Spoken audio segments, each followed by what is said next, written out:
Like every video editor, at some point or another, you probably have a messy pile of SSDs just like this laying around. But if you have that, you've kind of already lost. Having SSDs like that is inefficient, it's unorganized, it makes it really hard to find specific things, and it slows you down, but there is a better way. So today we're going to talk about SSDs versus the NAS system and why it changes everything.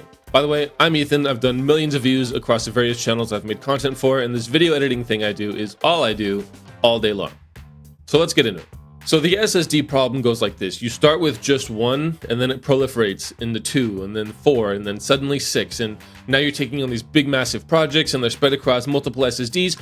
You know what I'm talking about. The problem with that though is that with all of these SSDs, you don't have like a central drive. You know what I mean? And you have no redundancy. You have nothing backed up. Unless you're going out and buying more SSDs for the purpose of backing up, but then you're just wasting your money. So with all of these SSDs, you waste time hunting for specific files because you made a copy on this drive, but you thought it was on this one. Then you have duplicates of files that you're not sure if you duplicated on that drive, but you think you duplicated on this drive. And then the drives go missing all of a sudden. As soon as you need them, you can't find them. So you're risking a bunch of data loss, and SSDs just don't scale. You know, you want more than that. You have to go out and buy a bunch more SSDs, most likely at the 2 terabyte or 1 terabyte size, and it's hard to scale up that. You usually can't go anywhere from there. But this is where a NAS flips the script, because a NAS is everything a bunch of SSDs aren't. So NAS stands for network attached storage, and if you're looking into getting one, you're kind of in the point of your editing journey where you take it pretty seriously. Because if you haven't looked into getting a NAS, you probably don't need one. NAS is for when you have a bunch of projects regularly, or let's say you have a bunch of big clients, you have a bunch of stuff that you need to save and that you need to have access to regularly, and not only that, but you have to have all that stuff backed up regularly as well. So what it is one central archive and one central system for all your data, all your storage, and it backs up. And the coolest part is that it's accessible across your entire network. So for example, I could log on to my phone right now or unlock it,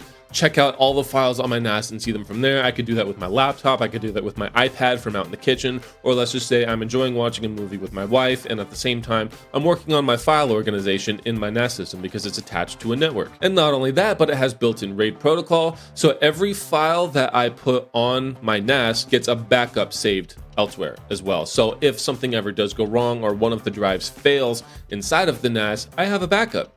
It's cool and it's redundant, and I don't have to worry about losing everything. So sensitive data is always available. And the best part is that when I'm looking for something, I'm not just plugging, no, it's not there, unplugging. Let's put this one in, plugging, no, it's not there either, unplugging. Plugging, oh, I have half of the files that I need on this one, but not the full thing, unplug. You don't have to worry about that. You don't have to really worry about, I left this drive at work, or this drive is in the back pocket of this backpack somewhere. None of that. So in essence, a NAS just changes how you work. And here's what I mean by that. When you have a NAS and you have all of your sensitive or just important data saved onto that NAS, you can edit directly off of that NAS. So I don't have to move my files from my NAS to my desktop to be able to work with those files. I just import files directly from the NAS into my media bin inside of DaVinci Resolve or Affinity Photo or whatever creative software I'm working with, and they edit right there. And when I'm done, I can save them back to that NAS. It's really, really intuitive, it's fluid, it's really neat. And what's also really cool with that is that anybody else who's also on the network can be added to the NAS. So I can connect somebody, or let's say I have an editor or a colorist or somebody else who's going to be working on my work as well. They pop over, they're on the network, I can add them to the NAS, works beautifully.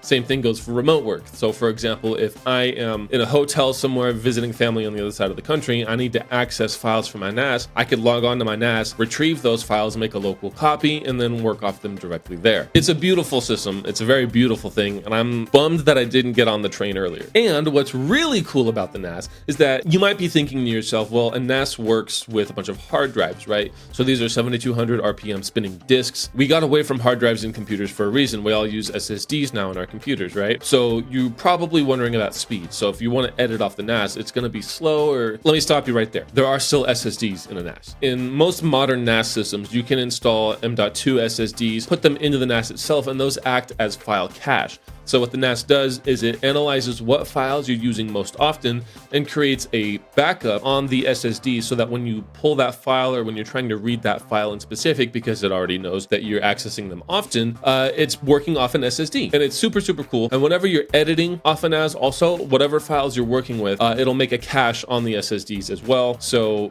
they're easy, they're fast, they're really, really, really fast to read from. It's a beautiful system and it works great. So naturally, your next question probably is, well, isn't a NAS expensive? And it can be, but I want to clear up a myth. It's not more expensive than getting a bunch of SSDs throughout the window of your entire career. So SSD piles add up fast in terms of cost, just because on average, an SSD will usually cost anywhere between $100 and $200, just depending on what size you're getting. But nowadays, if you're working with modern video files, 1 terabyte really isn't a lot of storage, which is crazy because I remember being in a computer store, it was a Best Buy like a decade and a half ago, and I heard terabyte, and I was just amazed, like, whoa.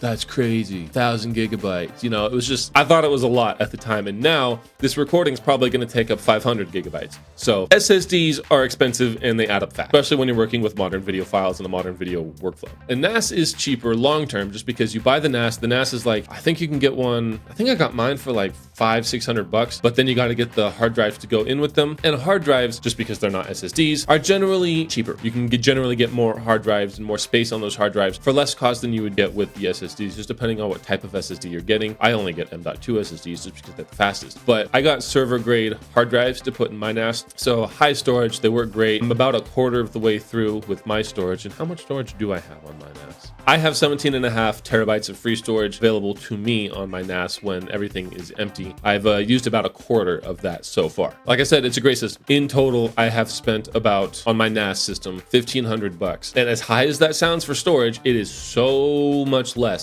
than I would have spent if I were purchasing that same amount of storage on SSDs. Just because I'm also considering I have the rest of my career and YouTube career ahead of me as well. So it's not just what I've used up to from then up to this point, it's everything that I'm going to add to it as well. What's also nice is, especially when you invest in a bit higher grade hard drives, they run for years. Now, I understand that with hard drives, it's not a matter of if it's going to fail, it's a matter of when, but years is a long time. And especially when you're running a RAID protocol, you have backup. So whenever something goes wrong, you have enough to make sure that you can get the files that you need back. And not only that, but a modern NAS is a very easy setup. There's tons of YouTube tutorials that you can go on. And I mean, that's just what I did. I got my NAS set it up and I found a great YouTube tutorial by NAS Compares, this dude.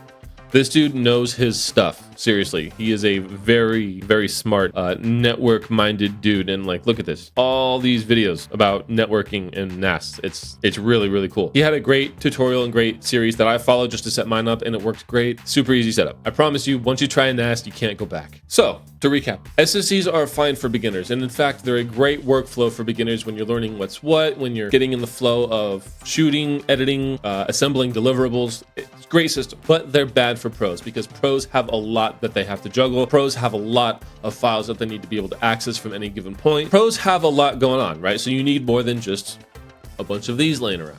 And NAS provides order, safety, and flexibility and security as well. So with all of that considered, if you feel like you learned something today, even if you just like my personality or my delivery here, leave a comment, like the video, and don't forget to subscribe to the channel for more deep dives like this. We also have a bunch of like DaVinci Resolve stuff. We have some industry news updates. It's all creatives around here. Hope you stick around. And with that, see you in the next video.